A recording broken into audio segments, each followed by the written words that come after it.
श्री रामचरणाम्भोज युगल स्थिर मानसम आवायामि वरदम हनुमंतभीष्टम आवाहनम समर्पयामि श्री हनुमते नमः।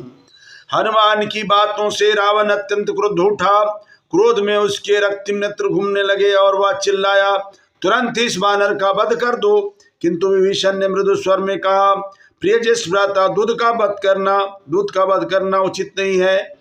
आप एक महान विद्वान हैं, किंतु यदि आप अनियंत्रित क्रोध के अधीन हो गए हैं तो ज्ञान शून्य हो जाएंगे। किंतु रावण को वह यह अनचाहा परामर्श रास नहीं आया। उसने क्रोध में आकर, दुष्कर्मियों को मारने में कोई पाप नहीं लगता, इसे मारने दो। तब विभीषण ने कहा, धर्मशास्त्रों में कहीं भी दूध का वध का निर्देश नहीं है। वस्तुतः ऐसा तो कभी सुना भी नहीं गया है। अंग भंग करने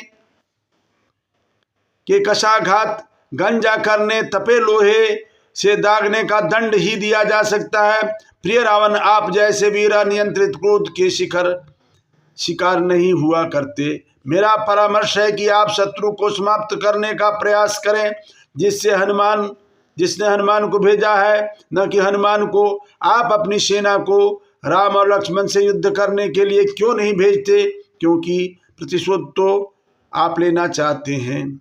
अपने धर्मपारायण भाई के प्रभाव से अंततः रावण का क्रोध कुछ कम हुआ और उसने कहा, वानरों को अपनी पूंछ से बहुत प्रेम होता है, अतः इसकी पूंछ में आग लगाकर इसका लंका के मार्गों पर जुलूस निकालो।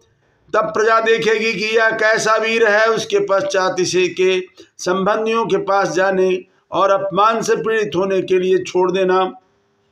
ऐसा आदेश पाकर राक्षसों ने हनुमान की पूंछ पर सूती वस्त्र लपेट दिए, उन वस्त्रों को तेल से भिगो दिया।